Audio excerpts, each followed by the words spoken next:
Hello and welcome to Security in Context. I'm Anita Fuentes, and today I am joined by Tatiana Vargas Maia. Tatiana is an assistant professor of international relations at the Federal University of Rio Grande do Sul in Brazil and co editor, along with anthropologist Rosana Pinheiro Machado, of the recently published book, The Rise of the Radical Right in the Global South. This volume is the first academic study to offer a comprehensive framework for understanding the emergence and consolidation of radical right movements in the global south in the 21st century. I'm not going to hide my excitement. I have been looking forward to hearing from the authors of this book since it came out, so it's a real pleasure to have you here. Welcome, Tatiana. Thank you so much, Anita. It's a pleasure to be here as well. One of the central arguments of the book is that the radical right is often studied from a Western or a global North lens that is perceived as universal, but doesn't consider the singularities of the radical right in global South countries. So, why is it necessary to investigate this phenomenon from a global South perspective? And what were some of the challenges that you encountered and the authors that contributed to this book in putting together a volume that is producing knowledge both about the global south and from the global south as well? Thank you so much for that question, Anita. I think it's a great question because it addresses the core of our proposal. We have developed the book, we've been developing the book actually since the second semester of 2020, when both Hosanna and I started to debate issues regarding our perceptions on how mostly global North scholars were discussing issues of the radical right within the global South. And being both from the global South and being experiencing, especially Jair Bolsonaro government in Brazil, we started to disagree with some of the central premises of the theories that were being not only broadcasted from global North centers, but also applied, in our view, uncritically to global South contexts. Um, we started developing the project with the intention of responding to this centrality of the perspective of the Western perspective and trying especially to highlight how we perceived our experience from the global south to be different. So investigating the rise of the radical right, of the radical right from a global south perspective, mostly challenges this Western centric view because it highlights the fact that the radical right is not a monolithic movement, as most of the traditional or orthodox literature would argue. Uh, in that sense, we try to pay attention to the dynamics, motivations, and impacts that varies very much between these regions. So, thinking about the global right through the radical right through the lenses of the global south allows us to have a more nuanced understanding of the complexities of the phenomena and how different cultural, political, as well as economic contexts shape its manifestations. In that sense, we also made an argument, and we've been developing this point specifically after the publication of the book, that nowadays most of the main radical rights movements are situated within the global south. So we can think of the case of Brazil, recently the case of Argentina, which is still developing, of course, but we also think of India, and we can think of the Philippines, of course. So there is also an additional argument that to study the radical right in the 21st century, we need necessarily to look not only at the global south, not taking it as a specific case, but as the main manifestation of this phenomenon. And then thinking of it through the global south, from the global south, may allow us to have a better understanding of what's going on in global politics nowadays. The second part of your question is specifically dear both to me and Hosanna because it was one of the issues we faced. Um, was how we were going to be sensitive about research in a delicate topic such as the radical right from countries and institutions, universities that most of the time do not have the backup, the security backup, and the stability to protect its researchers. So, one of the main issues we faced, I would say, was that we had brilliant papers being withdrawn from the volume because some of our collaborators didn't feel safe enough to publish their findings, mostly because they could not anticipate what would be the consequences of publishing papers on the radical right in India or in Brazil. And they were very concerned with the political but also personal consequences that could arise from this publication. So, this is something that really concerns us and that we felt very much of having to withdraw brilliant papers, brilliant contributions that would actually enrich our understanding and our debate because some of our colleagues don't feel safe, and we understand that very much. So I do think there are specific problems researching delicate, sensitive topics in the global south that have reflected on the final composition of our volume, unfortunately. Yeah, I thought a note that you make in the book where you reflect on all of these issues that were faced by the different people who contributed to the volume was very interesting and very relevant. And I think, a lot of scholars, far right scholars, are now facing a lot of consequences that intensify any oppression that might exist, right? Even outside of being researchers, as researchers, and that those oppressions perpetuate. When you're producing knowledge on a topic that then can, now with the rise of the far right around the world, and also with the development of new media technologies, networks harassment is something that many scholars, a lot of female scholars, are suffering. So it's definitely a very important point to make that you address in the book, and that I really appreciated. I wanted to ask you if you could provide us a brief overview of the main issues that you cover in the book, and the main debates that are covered in this volume. Excellent. Well, when we invited our collaborators, our authors to publish, we provided them with what Hosanna and I identified as a specific framework of how we could approach studying the radical right from the global south. And this framework, it comprises four main nexus that we believe are transversal in our experience of the global right within of the radical right within the global south. Right? So we think and we highlight issues of economic development and political subjective. And a lot on this topic means answering to mostly common perceptions on how neoliberalism impacts political subjectives and frames the rise of the radical right, at least in global north countries, as a matter of, as a result or as a consequence of specific crises and of material insecurities advanced by neoliberalism. But we realize that in the global, that's not exactly the case for global south countries. Most of global south countries, at least the cases we are studying and investigating in the book, and we can name Brazil, we can name India, they were not exactly facing recession or an economic crisis in the moment we see the rise of these radical right movements in the 2010s, for example. On the contrary, these countries were considered the new emerging economies, right? When we talk about the BRICS, and we've been talking about the BRICS a lot right now, we think of this momentum that countries such as India, Brazil, South Africa were gaining and were highlighting their role both in international relations and in the international economy. So it doesn't make a lot of sense to talk about the rise of the radical right or this political subjective as being a reaction to a moment of crisis. And that's the first point we try to highlight, and that we provoked our authors to think about how this different economic context frames the rise of the radical right in the global south.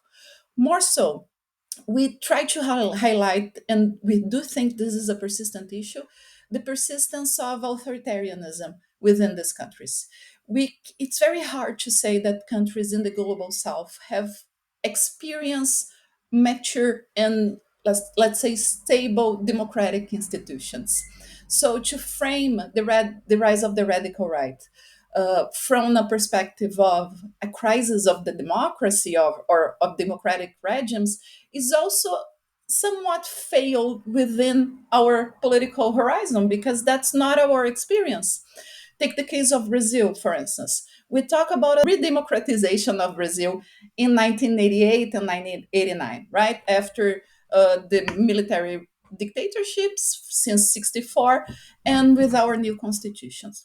That's both very recent, it's 30 years of history, of democratic history, and more so, it's difficult, in my perspective, to talk about a re-democratization because I don't really think we can state that Brazil was was a full-fledged democracy before the military dictatorship. So we do have a persistent authoritarianism in these countries that also frames how we think even about violence and how do we solve political contest and conflict within these regions. So another important difference from the global north. More so, we do think that thinking about nationalism, and we've been talking a lot about nationalist populism and new nationalist leaders, thinking about nationalist feelings and ideologies from the global south, especially countries who faced and have and deal with a history of colonization, is different than talking about nationalism in global north countries. Most of the times in the global south, the way we identify the nationalist ideology is throughout a process of internal colonization and of identifying internal enemies instead of projecting this ideology to the outside, to the international system, right? And finally, a lot of the discussion regarding the rise of the radical right in the global north focus around an idea of how religion is becoming more pervasive in institutions that were once secular. And again, that's not our experience in the global south. We were never very much secular societies. So, around these four main issues, we have provoked our authors to think about how we can explain the rise of the radical right in the global south. And some of the contributions we have received are very interesting. And they explore first if we can talk about fascism in the global south and what it means to do a history of a southern fascism, right? More so, we think about the historical context, but also the contemporary consequences of civilian military relations. Some of our authors, I'm sorry, will investigate anti-right campaigns, and here especially focusing on anti-gender campaigns on Brazil and in other countries in the global south, and how this has impacted the rights of sexual and gender minorities. um, but we also have investigated possibilities of resistance, which is my favorite part of the book, in terms of thinking about not only looking at the radical right, but also giving space to reflect on movements and very important movements that have risen against this conservative wave, right? This reactionary wave that we've been facing in the last years. So I think the book's very plural on its subjects, but it's very interesting how I think, in my opinion, of course, it composes a cohesive proposal and a cohesive understanding of these challenges we've been facing. So you have mentioned a lot of the topics that I would like to talk about more in depth. One of the most salient features of the radical right today is, as you mentioned, its outright opposition to the feminist movement and to the struggle for sexual and reproductive rights. And although this crusade is taking place both in the north and the south, the consequences of the emergence and the development of these anti-rights movements that you mentioned in the book are of different magnitudes in different geographical contexts, obviously. So why is it important to take these differences into consideration when analyzing these anti-right movements, in your opinion, and I guess in the opinion of those who contributed to the volume? I think the main point is thinking about the consequences and the magnitude and the reach of these consequences. Of course, we've been seeing global anti gender and anti feminist campaigns, and they are very virulent. But if we contrast the difference between the global north and the global south, we will realize that the global south has higher levels of poverty and social inequality.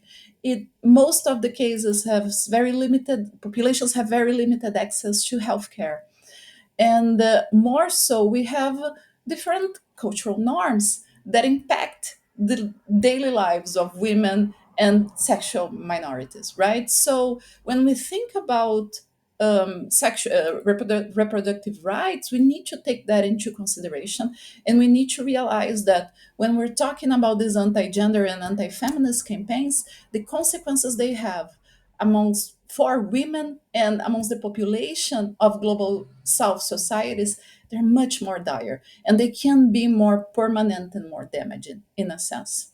I think there's another issue that sometimes escapes the general talk about reproductive rights and feminist and women rights, when we take a perspective from the global north, is to realize how underdeveloped they are in some regions of the global south, right? If I take the case of Brazil, for instance, we still don't have abortion rights in Brazil, and it's 2013. And it's been getting more and more difficult since the rise of the radical right in the country, because they have been very talented in mobilizing the population against these issues. And this gains traction mostly because Brazil is still a very conservative society that has deep beliefs regarding beginning and end of life and the role of women. So, when taken together, all these differences produce different consequences and more drastic consequences in the global south. For sure. And one of the differences between North and South that you also emphasize a lot throughout the book, and that you mentioned earlier as well, is the history of civilian military relations in global South countries. So I'd like to reference one of the questions that you pose in the volume because I think it's a really good question, and I would like to ask it to you. What lessons can the North learn from countries that have long been marked by authoritarianism, as is the case in many countries of the global south? I think the experience of the global south, especially when it comes to civilian military relations, can serve as a cautionary tale for the global north, right? I think understanding what happened, the history of civilian military relations in the global south, as well as the consequences which are very much present today in our politics, can teach both politicians and scholars in the global north of the dangers of, let's say, having a loose grip or a loose understanding of these issues. So I think the first issue I would highlight is that the, the risks that the influence of the military in politics poses to democratic institutions, and not to underestimate the fragility of our democratic institutions. I think that's one of the lessons we get from the last 10 years in global politics. But I do think when we look at the presence of the military in global South politics, it becomes much more evident that part of the fact of the reason that we have not been able to consolidate democratic institutions is the military influence we've had. And again, Anita, I'm sorry for bringing Brazil all the time. I know our volume is much more than Brazil, but Brazil is much a case for me, so it's fresher in my mind as an example. But it's very interesting that since 1988 or 1989, when we officially declared the end of the military dictatorship in Brazil and the beginning of what we call in Brazilian history the new republic, the militaries, they haven't been away from politics. They remained an important force, exercising control and power in federal politics in Brazil. Of course, in 2018, with the election of Bolsonaro, that became much more evident and much more pervasive. The consequences for Brazil are dire in every single aspect. It goes beyond the federal government, and it reaches to the level of militarized school systems in every city of the country. So I think that creates a feedback loop on the issue of persistent authoritarianism that we've been discussing, how we are unable to get rid of this legacy, of this heritage. And I think much of this has to do with very weak or poorly managed civilian military relationships in the global south. So I do think that if we, for the next years, are looking everywhere to reinforce and to maintain the strong and stable democratic institutions, one of the main points we need to look into is civilian military relationships and how can we create mechanisms that will enforce civilian control over the military and not the other way around. So, another section of the book focuses on the development of online populisms, specifically exploring the case of Duterte's and Modi's governments in the Philippines and India. And this is a topic that I think is really important to discuss and also fascinating for me personally. So, I wanted to ask you, how have media technologies and disinformation campaigns affected politics in global South countries, and in which ways do online populisms in the South differ from those in the North?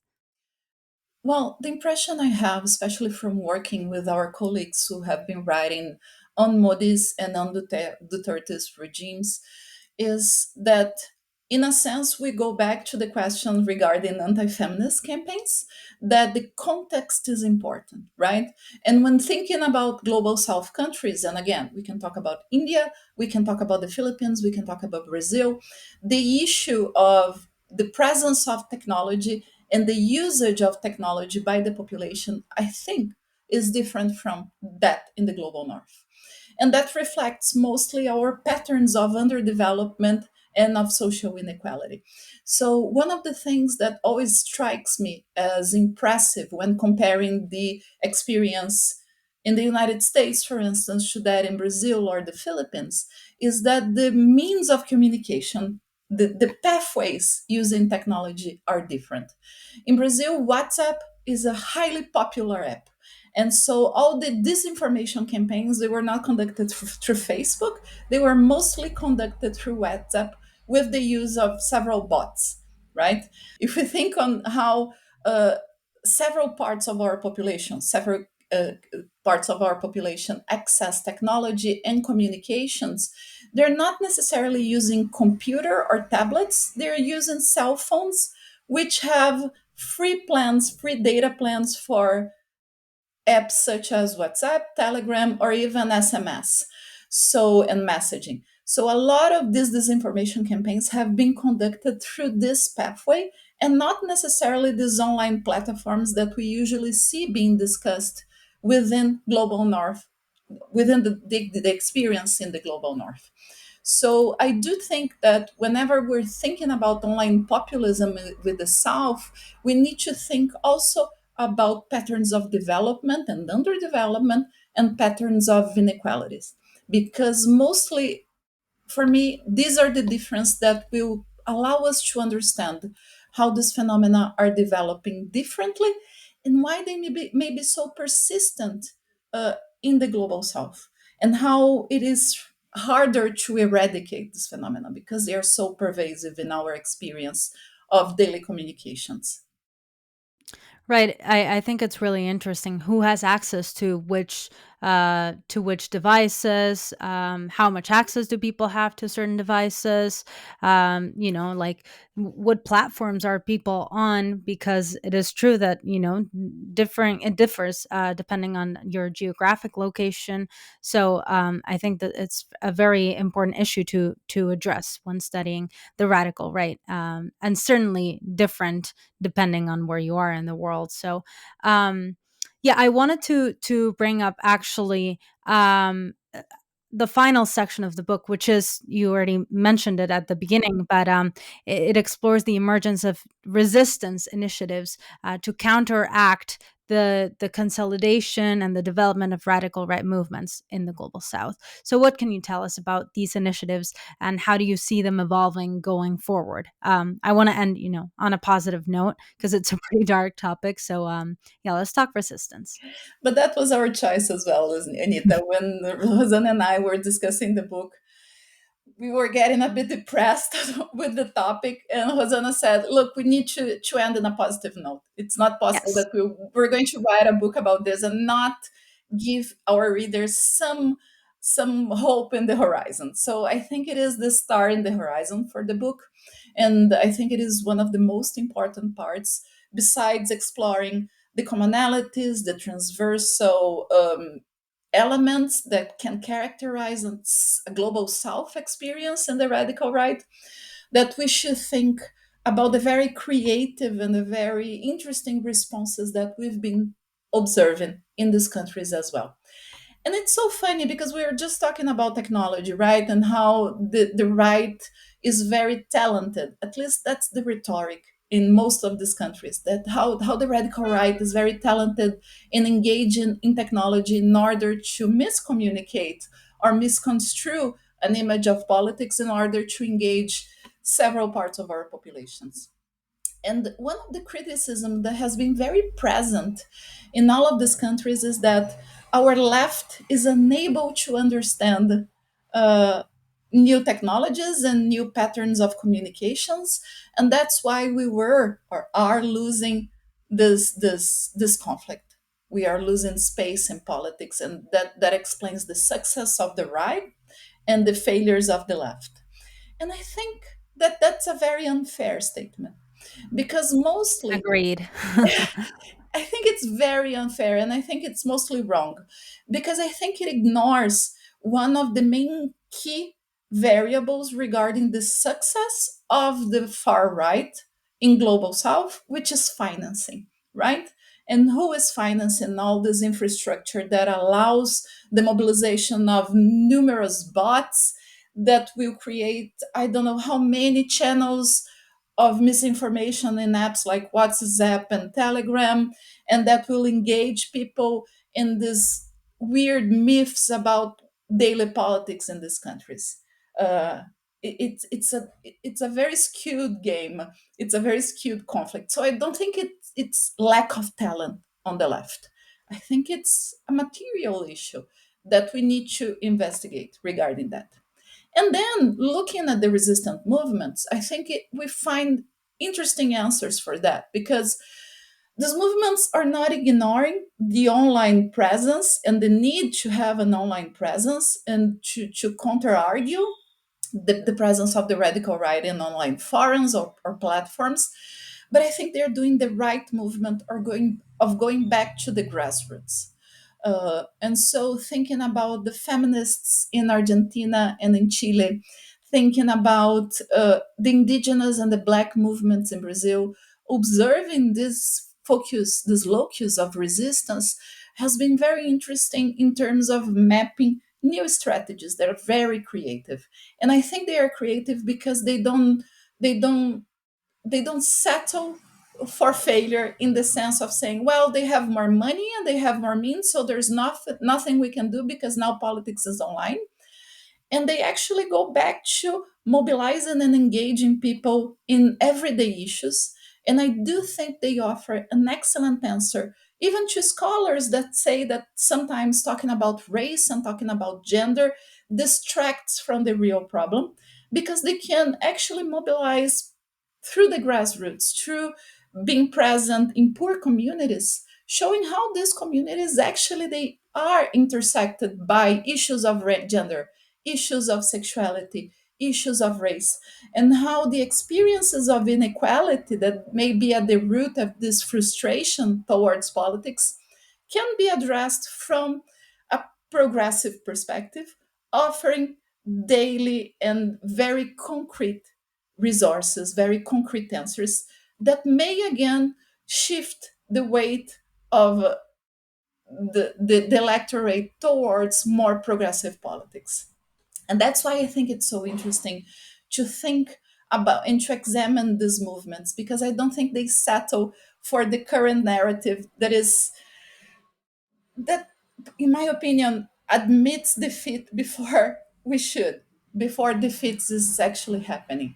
So I think it's very powerful. And I think this movement, especially in Latin America, but also the case of these students in South Africa, right, against with the Roads Must Fall movement, it's so powerful to articulate all these issues. There are progressive issues focused on rights, important rights, but they're not settling for a perspective that there's nothing we can do. On the contrary, they're gaining important momentum and important, uh, and they're making important steps that I do think are offering a highlight for our future in politics. Yeah, they are showing that there is hope. Yes, exactly. And I do like to work with that, like not giving up hope. And Of course. for instance, I really like and of course, we know these issues, they are always fragile, but I really like the answer that we had in the composition of the ministries for the third Lula government in Brazil, which was the creation of a ministry dedicated to indigenous peoples, a ministry of racial justice and equality, of a strengthening of our human rights ministry. So, thinking about how these movements that got us through the Bolsonaro government are actually being represented in this new government. I think that's a strong, and that's one of the ways that we need to walk forward, right? Because, of course, if we say that it's not a matter of talent that the radical right can engage so many people, it's also a matter of structure and financing. Maybe we should do the same with the movements that have been offering us hope towards the future. Where can people purchase this book? Well, I think it's available in most libraries. And I think in most bookstores as well. I know in Brazil we have had an issue with this because it's mostly available through Amazon. But I think in other parts of the world, most bookstores should have it. And of course, in the site of the publishing house, Routledge, it's in the series of fascism studies in the contemporary politics. Tatiana Vargas Maia, thank you so much for joining me today. It was a pleasure having you at Security in Context. I loved being here and being able to talk to you about the book, Anita. Thank you so much for the invitation. Thank you.